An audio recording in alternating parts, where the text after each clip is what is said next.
doctorate, teaching, family, being a great husband, community activist, just a lot, right?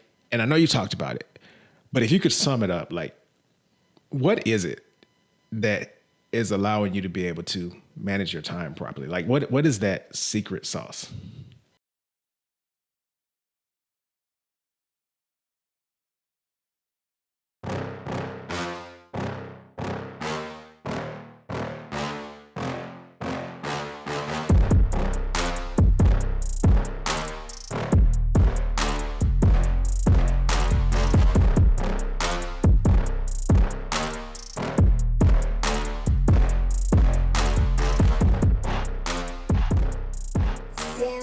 Sensation Nation.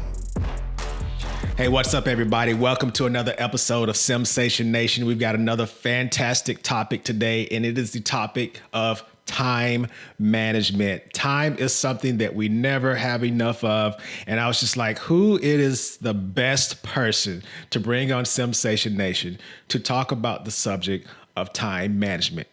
Why? Because not only has this individual had an amazing and successful military career, achieving the rank of colonel, and who knows how far else he'll go. He's achieved the rank of colonel, had an amazing military career. He's earned a doctorate, so he's colonel/doctor.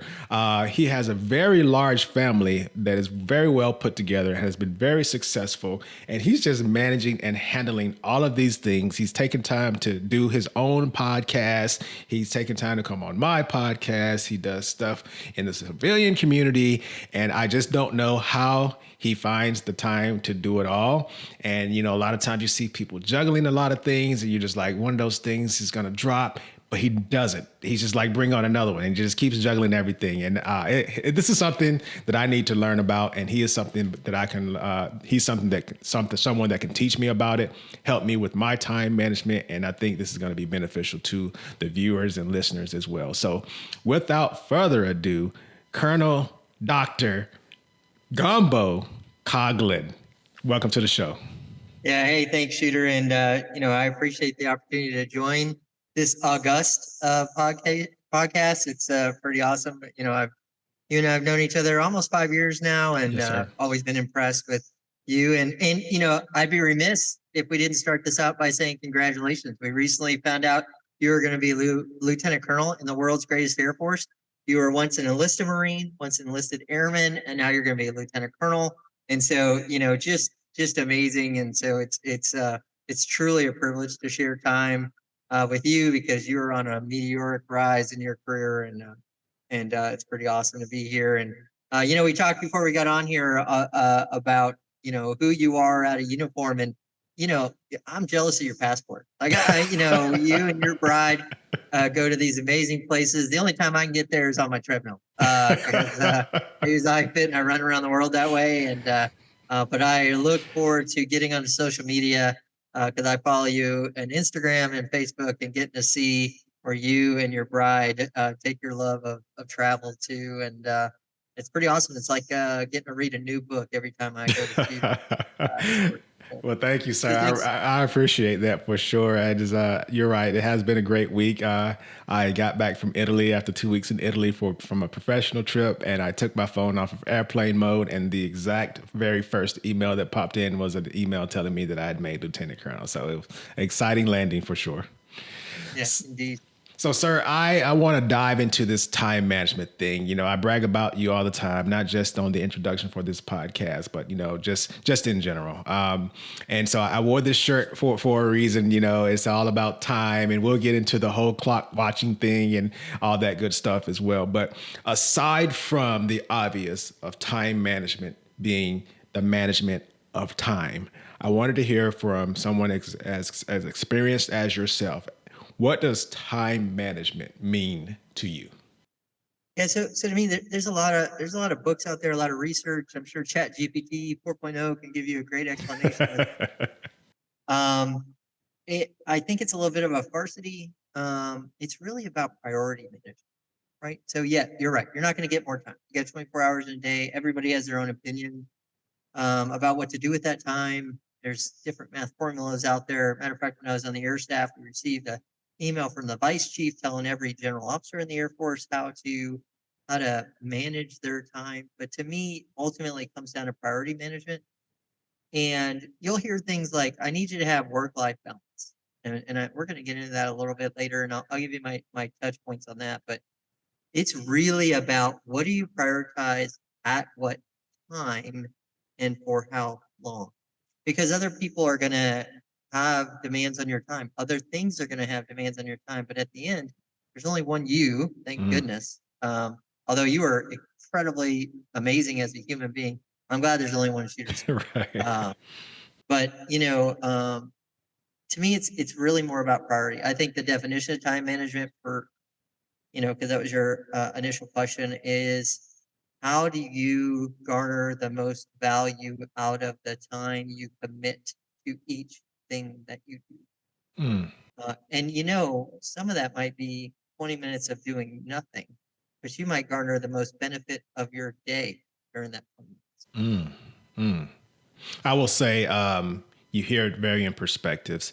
I know people like that. There's actually some in my family, and this is probably leaning more towards the organization as well. When you see those people in their offices and they've got this stack of papers all over the place, and they know exactly what stack, what pile, and they reach in and pull out that exact file, and they operate perfectly in that environment. Now, someone like myself, it drives me crazy, but it works for them. And then I'll pull it back to the time management piece. There are people out there in the world that go, I don't worry too much about time management. I just handle the closest alligator to the boat. And when I get to it, I get to it. What's hot right now, I get to it. There's people like me who are on the other extreme where it's just like, I need a schedule. I need a timeline. What's happening next? I got this, boom, boom, boom, boom, boom. And it just helps my mind to stay organized.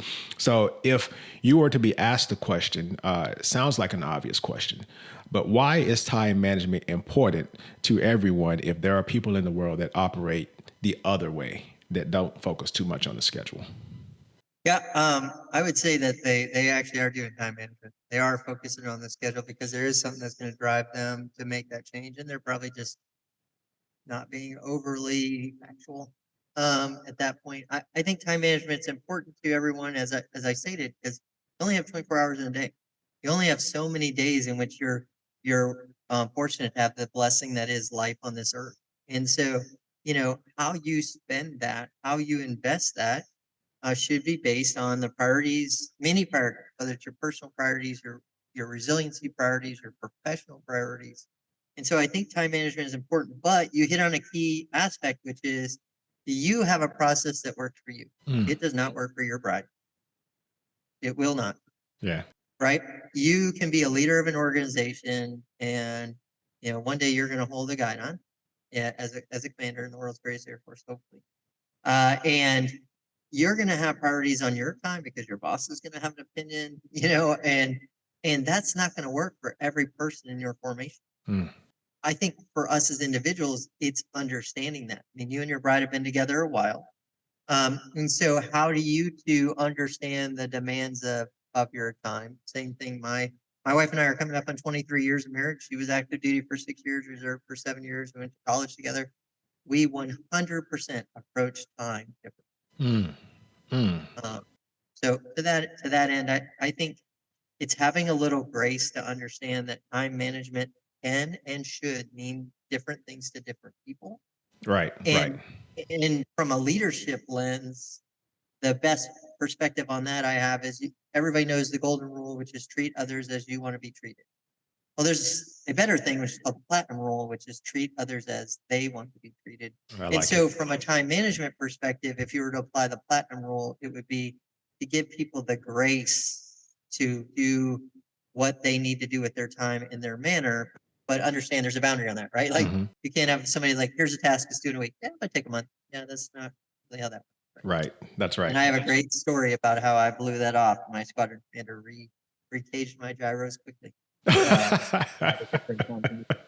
Yeah, I love the point about what works for one may not work for the other. I've had the pleasure of working for 2 different 4-stars who were both great in their own right, but it was amazing to watch how they managed time differently, and it was impactful and effective in both ways. There was one that had this 24-hour breakout for his day. As you mentioned, you only get 24 hours in a day. And he was very, very stringent upon 2 hours of working out in the morning and then 8 hours in the office. And I go home, I have 4 hours of time with my wife, and then, so on and so forth, all the way to the how much sleep you get. And it worked out perfectly. And then there was another who, one of my primary roles was to help with the strategic calendar. Sir, you should go to this event. You must go to this event. This is a nice to go to. And when we do our schedule reviews, his wife would show up to some of those meetings, and his wife would go, "Hey, that's not a good week because we have this wedding that we need to attend.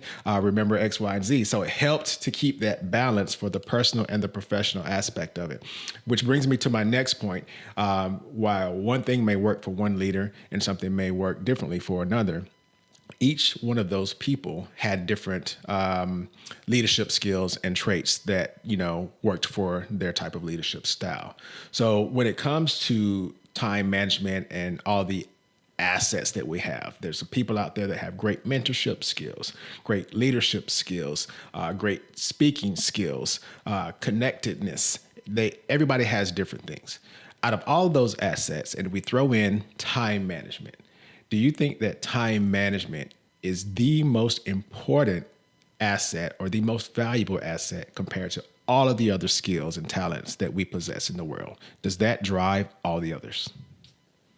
Um, no, and it goes back to my opening part where I think it comes down to priorities. Because say all those things that you articulated exist in the same person, she or he is going to need to prioritize their time. So maybe prioritization is a part of time management. Maybe I'm teasing out a part that I shouldn't. Whatever. Maybe they're synonymous. So I think the priority piece is good. I think priorities change, right? Mm. And you can be misprioritized personally or professionally. You can have poor time management from one perspective or another. My bride likes to tell a story or opine about, if she has like 5 things she wants to do in a day. And she goes, okay, so I'm gonna do this with child number one. And then she starts doing that and she realizes that child number three needs something else. And so she transitions to that. And then child number six needs something else. And then she transitions to that. And then we get a call from child number eight, or, like within the time, she'll look back and she'll be like, dude, it's been 5 hours. I didn't accomplish any of the things that I started out to do because there were different and shifting priorities. It's not that her time management, it's that the priorities adjusted. And Mm. it's kind of hard to go, yeah, you know what? That's not going to work for me because like I allocated 2 hours and we have busted it. So I'm gone. Mm. This goes back to 4-star A. I think I worked for 4-star B in your story. But 4-star A who, if in that situation, 2 hours of working out wasn't going to work because there's always somebody above them called a meeting. Well, guess what? That 2 hours been changed. They're probably not going to go. Yeah, I'm not going to make it because I got like this gym time, and so it becomes a priority. Mm. So Mm. yes, it's important. I don't think it's the most important, but it definitely is highly influential. I see. I see. I like that. And your lovely bride, she tries to do something very similar to my lovely bride and say, I'm going to take Wednesday, and Wednesday is going to be my admin day, or within this day, I'm going to take 4 hours to do X, Y, and Z. And as best you can, you try to uphold to that standard, but things change, and you're right, priorities change. And so before I dive into the next question, can you enlighten us on how many children you have? Because I don't want the audience to think that you're just making it up when you said child number 3 and then child number 8. So how many children do you have? Yeah, my wife and I are fortunate to be the parents of 9 children. Yes, they're all ours. Yes, same mom and dad. Yes, 9 pregnancies, no cheating. We didn't have any twins. We have 6 sons, 3 daughters. Our boys are 21, 19, 17, 14, 11, and 10. And our girls are 8, about to turn 6 in 2 weeks, and then 4. So we changed diapers for 21 straight years. We had one that just finished college and gets married in July. And so, it's pretty amazing. But we made 9 different versions of ourselves, which I will tell you, it comes with its own intricacies and challenges. There you go. So, ladies and gentlemen, as you can see, the king and queen of time management, and that's why I brought him on the show. So, you referenced a second ago about your wife and said, "Hey, I'm going to allocate time to do X, Y, and Z." So, I'm going to bring it back to the professional environment. What is your philosophy on having your people? Because you've led a lot of wonderful people. What is your philosophy on having people stay until the job or task gets done, or is it, hey, you do what you can in the allotted time that you have, and then you come back and it'll be here tomorrow? As a family man, do you lean more towards that, or do you believe in, hey, you need to stay here until the job gets done? Yeah, I think you alluded to this earlier as kind of a clock watching thing. So when I was fortunate to be a squadron commander, it was pretty funny. One of the stairwells in our compound and in our main building, from the second floor, was right outside shared the wall with my office, and I didn't even have to look at a clock. I knew each day when it was 4 o'clock because my radio shop would all come streaming down the stairs at 4 o'clock on the dot. And so I talked to the flight commander. It was a flight of 110 people, and I talked to the flight commander. I'm like, "Hey, what's going on? Are they just waiting until 4?" And he goes, "Yes, sir." And I'm like, "Okay, well, let's stop that right now." And he goes, "Oh, okay, so 4:30." I'm like, "No, no, no. Here's the deal. Like, we're gonna get the time. We're gonna get that time back from them because of the nature of our mission. We could be digging trenches for 13 hours, climbing towers to repair cable, for 8 hours. They're gonna be on the road. They're away. The average member of our squadron was gone about 240 to 250 days out of the year. And if you took out the folks that didn't travel, it's closer to 280 to 300 days out of the year. And so I said, I'm going to get that time back. I don't want them sitting there watching the clock. If they're completed with the tasks that they need for the day, all their training is current, they're ready to go for their next mission, go home. And then if you have something that comes up in your family, and you can attend it, go. Your son, daughter, bride, mom, cousin, whatever, is going to remember that you were there. You are never going to remember what you did when you missed that. Oh, it was a 2-hour step, which is ridiculous. You're never going to remember that. And so take the time. Now, to be fair, I'm completely hypocritical. There have been many a time where I have not followed that advice, and maybe it's with maturity over time. Maybe it's with a different focus. Maybe it's with my bride reminding me for the 1 millionth time. But I tell this story where I failed my wife on time management and prioritization when we were both active duty lieutenants and stationed in Colorado Springs. I worked at Cheyenne Mountain. My wife worked at Schriever, both in the same career field. And my wife was really sick. We had just the 2 older boys at the time. They were little. And I was on shift work. So it was 2 days, 2 swings, 2 mids. And so Aaron was really sick. And the boys were little, the older boys were little. And we had a squadron intramural football game. And I was the quarterbacking coach. Now, to be fair, we never scored a single touchdown all season. The only touchdowns I threw were to the opposing team. But we had such a blast. And my wife is really bad sick. She's laying on the couch, and I come downstairs, ready to go. She's like, "Hey, what are you doing?" I'm like, so I got intramural football. And she's like, "Jim, like I'm really sick." I'm like, "Yeah, that's unfortunate, but the kids are okay. But I got football to play." And she goes, "Jim, I really need you here." And I'm like, "Maybe you don't know because you've never been part of a team, but that team is counting on me." I walked out the door. I failed my most important team to be there for my other team. And so I will tell you, that was a time management piece. That was a priority piece. That was also a big failure piece. And so to your other thing, back to clock watching. I do not like clock because use your time for something else. Yes, get the task done.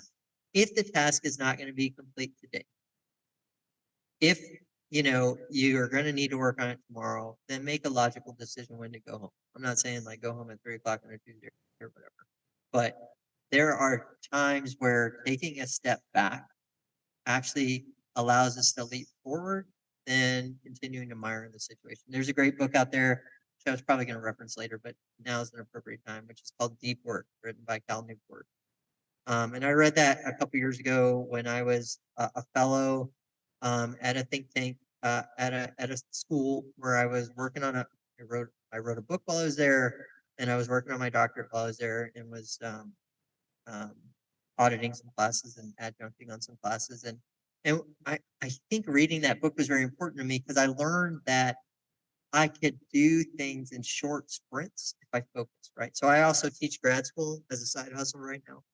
And so I know that if I go spend an hour separate, I can really get through some stuff. I learned working on my dissertation. If I would go to Starbucks, and I don't drink coffee, but if I go to Starbucks and put my headphones on and I sat down at my paper, I could turn out 20 pages of a dissertation in less than 2 hours. But if I was at home, I'm getting like a page every 4 hours. And so that worked for me. And I kind of do that at work. When I get into work first thing in the morning before my deluge of meetings occurs, um, I get changed for the uniform of the day in my office, and I keep my door closed and I dive into email. That is my deep work time. And my team knows that. They'll hit me on Messenger if I'm needed, if something pressing is needed, but I will dive in, I will churn through email because that's the time that I do that. I am not going to do that in the middle of the day. I'm going to walk around and visit the people I'm fortunate to serve as in my current role. I'm going to go to death by meetings, 9, 7, 10 of those a day or whatever. And so, but that worked for me to do that. And so I recommend that to people to look at it. But to your main point, I'm not a fan of clock watching because that articulates that we haven't conveyed to our teammates that what we value most is them and their time. And we have to be willing to let them go early because we'll get that time back later. And I think that Wow. that investment of time in your people will pay bigger dividends than grinding them into the ground and having them watch it. Wow. You've dropped a whole bunch of knowledge bombs on me, Uh, and no, this is really good because first of all, thank you for being very transparent, sir, with social media and things like that. We often highlight the goodness, and it can paint a negative picture for others to say, hey, we're looking at them, their lives are perfect, they never make mistakes. I always tell people that social media makes everyone's lives look great and the news makes the world seem so bad. And you've got to find that happy medium. And I bring that up to say thank you for sharing and being transparent with what you called, your priority failure. Because being transparent on my side, very, very recently, I had a very similar scenario where in my mind, I thought that I was doing all the right things, but I wasn't necessarily doing things right. And so my wife actually came to me and said, hey, I don't feel like a priority right now. I don't feel like your top priority right now. And she very similarly said something to me. And I was like, what do you mean? I'm doing X, Y, and Z. And immediately, I put my defenses up because I'm like, well, I got to do this and these people are counting on me, so on and so forth. But to be able to hear it from someone of senior leadership like yourself to say, hey, here's where I, misstepped and I adjusted fire, I think is really good for me and hopefully the listeners as well. At the end of the day, when we take off whether it's our suits or our uniforms, the family is what's going to still be there remaining if we do it right. And so ultimately, we've got to figure out how to prioritize and put our family first. I used to tell people service first before self also means service to your family. And it doesn't necessarily mean service to your career. And so I think it's been very helpful for you to really kind of share that. And I know we talked about clock watchers as well. I think we also have to make sure that we're not necessarily clock watching at home. And it's like, okay, I hit the 1 hour time hack with my wife. I just watched TV for 1 hour and now it's time to go do the next thing too. And so I've been guilty of that because in my mind, I'm like, I'm balancing. I'm actually allocating time. And, very, very specifically, my wife said, I don't want to feel like a check mark, And so thank you. Thank you for that. Thank you I for like that. I like to phrase it. I started saying this recently in forums, and then my bride overheard it and provided me some feedback. But I used to say, I've had a 23-year. My wife and I are coming up on 23 years of marriage, and I've just been in the military for over 23 years. And I said, I've had a 23-year affair on my wife, and my mistress has been in the Air Force.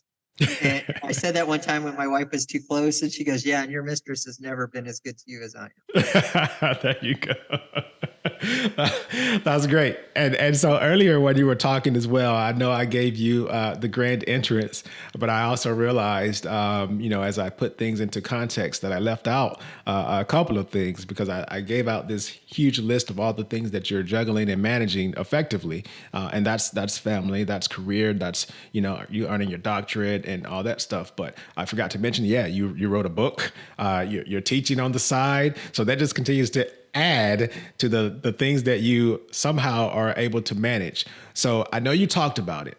And I kind of heard was sometimes you have to seclude yourself in order to be more productive because I am a fan of multitasking. I feel like I can multitask pretty well. But then again, there's that side where people go, actually, you're not being as effective and as impactful as you think when you're trying to do four things at once, when you can really just allocate some time to do one thing, which will make time for the other three effectively. And so that brings me to you doing all of those things: doctorate, teaching, family, being a great husband, community activist, just a lot, right? And I know you talked about it, but if you could sum it up, like, what is it that is allowing you to be able to manage your time properly? Like, what is that secret sauce? Yeah, I don't sleep. I mean, to be honest, I'm a 4 to 5 hour a night person, and so I don't do schoolwork typically until after we put our five littles and middles to bed. Um, and I'll sit on the couch and I can do some shallow work with school or with the book group or whatever. I also take it. I multitask in different ways. So I like to run. I don't drink coffee. So if I don't run in the morning and lift weights, I'm kind of behind the jet all day. And so I'm usually listening to books there. And so as you know, I put out a book list and a podcast list every month, and so I kind of double tap there. I take some time to reflect. So on my commute every day, I start by reading the readings of the day, and then I pray a rosary. That's an important part of our faith. And so I do that on my way into work. If I'm traveling, I'll do that. That's how I start each one of my morning runs if I'm traveling. Before I dive into a book, and that kind of frames me for the day. It kind of gives me a set point. But to be fair, my wife recently corrected me. 20 plus years I've been getting up at 4 a.m. and disappearing to go to the gym on base or and then going into work from there. And coming into this assignment, my wife pushed me to kind of build a home gym. And so I built a gym in our garage. Um, and I now get up with her actually, and we start our day together. Mm. We'll have some reflection time together, and then we'll work out and the same thing. And then my workouts are a little bit longer than hers, and so she'll go in, start getting the littles ready to go. Then I'll come in and help get the kids on. And now I'm actually taking the time to get the kids on the bus, unless there's some work priority that changes that, and then I'm leaving for work. And so um, I think your initial question is what is it? It goes back to priority. Mm. But I, my priorities are not always in the right place. There I might be physically there. But I might not be mentally there. Right? Mm. And even this morning, I had a lot going on with one of my students in my class, and um, my one of my sons started his first job this morning, so he wanted to get up and take pictures because, as you know, I take pictures of everybody. Take pictures of him going out the door. He's going to be a lifeguard um, at the local base, and do all that kind of stuff. But I knew I needed to dive into working with one of my students, and then my littles got up, and so they're wanting my attention, but I'm trying to do this thing, and so quite honestly, I was short with them, Mm. Mm. and my wife came downstairs to recage my dry rose on and to correct my behavior, right? Because in that one thing where I'm trying to do deep work, my kids needed me, and I couldn't transition from that. And so this goes back to how we open. If it's that one thing, it's probably a priority. Mm. Mm. Like I will trade less sleep to work out because I know that I need that. Mm. I know on days that I don't exercise because I'm not a coffee drinker, I will be lethargic.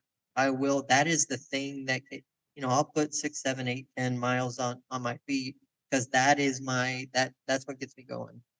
And on days that I don't do that, I am behind. And so there have been nights where I've only gotten 3 hours of sleep because I still wanted to get up and keep on my battle rhythm, Mm. to keep my body in that mode. And so it all comes down to the one piece being priority and understanding that it can change. Although I'm still skewed with my priorities on any a day. I understand, and somehow you still manage to find some time to watch the Georgia Bulldogs win championships every year. So, I appreciate you for taking the time and carving time out to do that. I really Well, appreciate it. it's important to watch those moments that are so rare in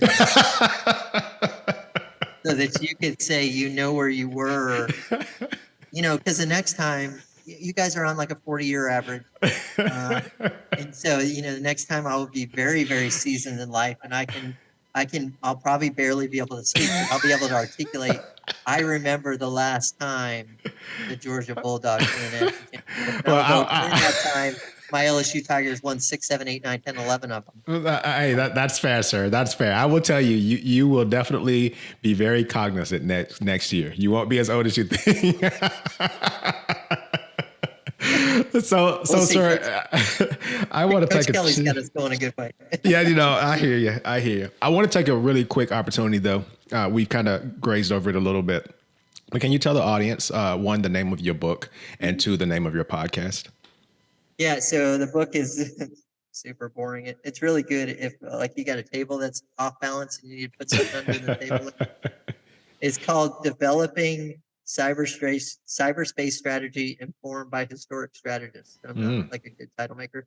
So I studied 4 strategists: Thucydides, Jomini, Alfred Thayer Mahan, who was the naval strategist, versus Father, who was a infantry strategist, and Herman Kahn, the nuclear strategist. His team is the one that came up with the escalation ladder and nuclear escalation ladder. And so I kind of looked at how they did strategy. And then I kind of looked at offensive cyber and defensive cyber. Thucydides was Fear, Power, and Interest, or Thucydides Trap, Great Power, Rise of Great Power.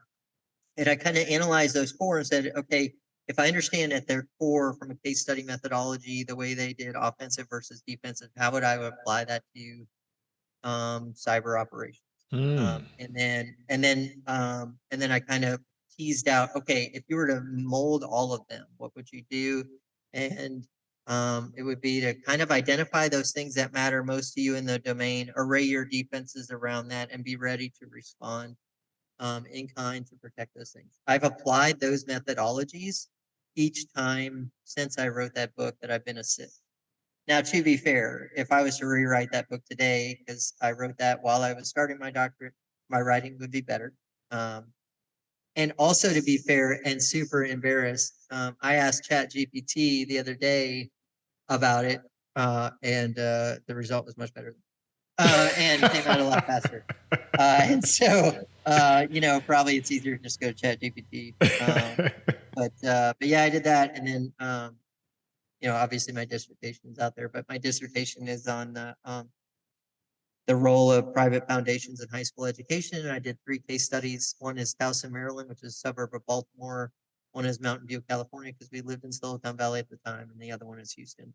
And I kind of looked at what is the value of private foundations to students, to teachers, to the school district, and how do we move forward with that? And there's a great book out there by Dr. Reckow called Follow the Money. And she analyzed how money is invested in the New York school system and the Los Angeles school system. It's pretty fascinating work because what you find is there's a lot of foundations that will only contribute into school districts if they will teach what they want them to teach, or if they will use the books that they want them to use. It was very interesting as I looked at Houston Independent School District Foundation. They were averaging about 28 million per year into the school district to support like 332 schools.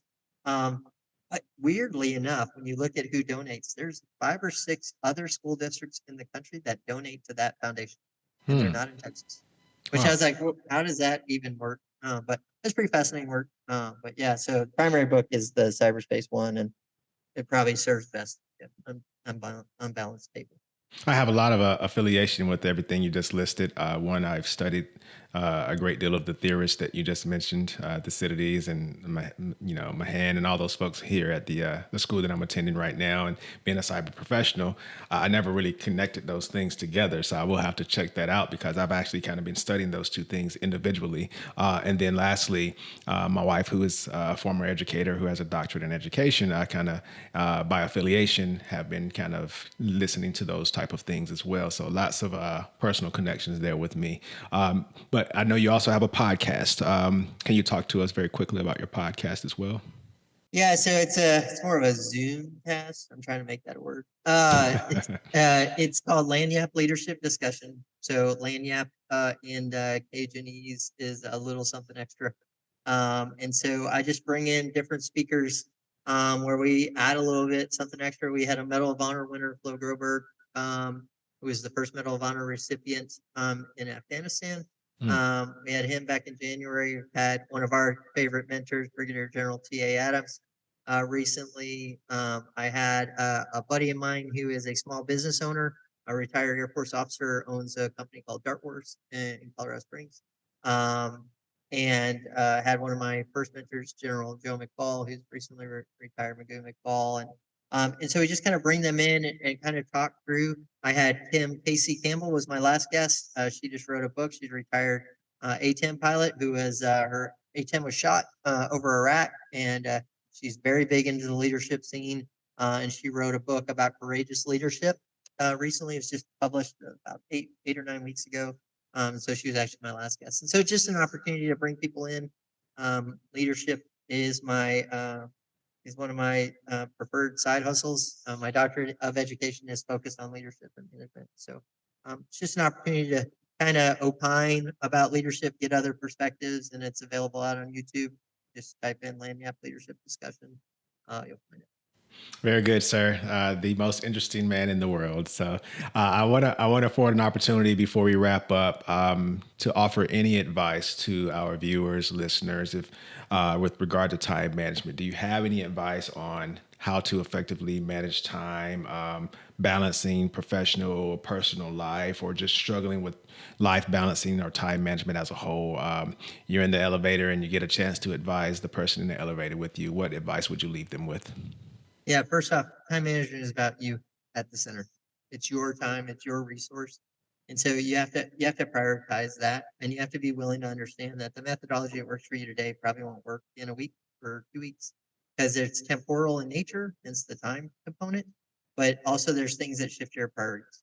And so it there's many methodologies. Maybe sit back, taking a moment to think about it and to prioritize 1, 2, 3, 5, 6, 7, 8, 9 things, and then figure out what portion of your time you're going to dedicate to that. But then how do you make adjustments when that plan does not survive contact with the adversary, which is other competing priorities? And so sit down, have that discussion with yourself, and then also understand what are the things that you're going to allow to adjust that. And if it's your family, if it's your faith, if it's your woe-begotten sports team, whatever it is that focus that, then allow that prioritization, allow like, hey, my spouse, in your case, my bride should be the biggest influencer on my time prioritization over, whatever, watching a Georgia Bulldogs. That definitely would be very low on the priority. Thank you, sir. I appreciate that. Before I let you go, I've got my very quick 10-second speed round questions that I like to ask when I end each and every show, and it's called What Do You Prefer? So first thing that comes to mind, I want to ask you these questions. Number one, when it comes to pizza, do you prefer fruit or no fruit? The pizza, Yes. pineapple if possible. Okay, so that's the fruit that people choose the most. Basketball greatness, LeBron or Michael Jordan? Oh, Michael Jordan, hands down. Mike, Not even Mike, close. Michael Jordan. Not Number even close. three, books, audio or paperback? Audio to absorb, paperback to hold. Oh, I like it. Number four, I know you do a lot of running, but when it comes to working out, Do you prefer leg day or arm day? Nobody prefers leg day. Nobody. Nobody. So I work in squats into everything because I'm afraid of leg day because I know I can't function for 3 days. So arms is preferred, and I just worked in a couple hundred squats. Very good. Number 5, and none of the above is okay for this answer. When it comes to libations, do you prefer a cocktail or a glass of wine? Yeah, so I actually don't drink, so none of the above. And so I'm a water guy. There's a standard joke in our organization. I can't stand carbonated water. So there's a couple of officers in our formations that hand deliver carbonated water to my office. Periodically, I fight the bullet. Very nice. Number 6, as a comm and IT professional, when it comes to communication, do you prefer text or phone call? Text to initiate a phone call. Oh, okay. Very good. Travel. We talked about travel earlier. Do you prefer a road trip or take a flight?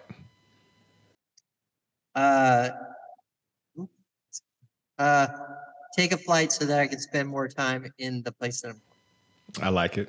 I like it. Number 8, you're wearing one, I'm wearing the other. Do you prefer a t-shirt or a polo? Oh yeah, t-shirt. I'm only wearing a polo. Like there's a t-shirt on. I'm taking this polo off right after. Gotcha. Number 9, heroes, Superman or Iron Man? That usually makes people think for a minute. Yeah, I got to go with Superman because he has all that you want going for him, including character. And I think Iron Man's character flaws, his hubris, is a mission detriment that Superman didn't. I've never heard it put that way before. That's pretty awesome. Number 10, music. Last but not least, vinyl or digital? Oh man, I got to go with digital because we only have one way to play vinyl in our house. We got it for our old soul 14-year-old, and the collection's not there, so I got to go with it. Okay. Well, awesome, sir. First of all, thank you for playing along. I like ending on a fun note.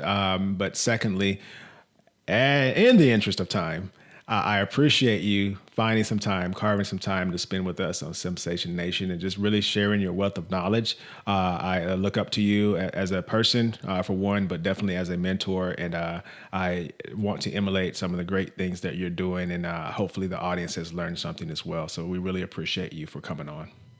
Yeah. Hey, Shooter. Thanks for this opportunity. And I wouldn't look up to me too much. A, your color, man.